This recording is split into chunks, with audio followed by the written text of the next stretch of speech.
আজকে মেহেরিমার জন্য ২ টা কিউট ড্রেস উপহার এসেছে বেবিস কিউট শপ পেজ থেকে।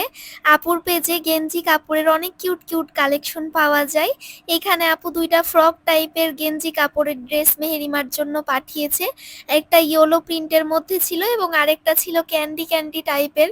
খুব আই সুদিং একটা কালার। ২ টাই অনেক সুন্দর ছিল আর গেঞ্জি কাপড় যেমন হয় তেমনই ছিল, খুব সফট।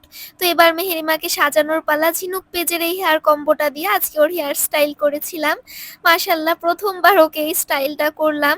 ওর চুলে বেশ ভালো লাগছিল আর এর সঙ্গে ক্যান্ডি টাইপের যে ড্রেসটা আছে না ওইটা পরিয়ে দিয়েছি। মাশাআল্লাহ অনেক কিউট লাগছে। ড্রেসগুলো দেখতে যেমন সুন্দর তেমনই কিন্তু অনেক অনেক কমফোর্টেবলও। আর বেবিস কিউট শপ পেজে কিন্তু আপনারা খুব কম প্রাইসে বাচ্চাদের বিভিন্ন টাইপের ড্রেস, আউটফিট সবকিছু পেয়ে যাবেন। এরপর ওকে আরেকটা ড্রেসও পরিয়ে দিয়েছি। এটাও খুব কিউট টাইপের একটা প্রিন্টের ফ্রক ছিল। গেঞ্জি কাপড়ের এই ফ্রকগুলো না ভীষণ ভীষণ কমফোর্টেবল। আর এই গরমে এই টাইপের ড্রেসগুলো কিন্তু আপনারা বাচ্চাদের জন্য নিয়ে নিতেই পারেন। মেহেরিমার মতো আপনার বাচ্চাদেরকেও অনেক কিউট লাগবে মাশাআল্লাহ। আর ও আজকে ফুল মুডে ছিল দেখেই বোঝা যাচ্ছে। ও কিন্তু খুব দুষ্টামি করে মাঝে মধ্যে। আজকে অনেক বেশি দুষ্টামি করছিল আমার সঙ্গে। আর বাচ্চাদের জন্য খুব কম প্রাইসে কমফোর্টেবল ড্রেস নিতে চাচ্ছেন মানে বেবিস কিউট শপটা আপনার জন্য।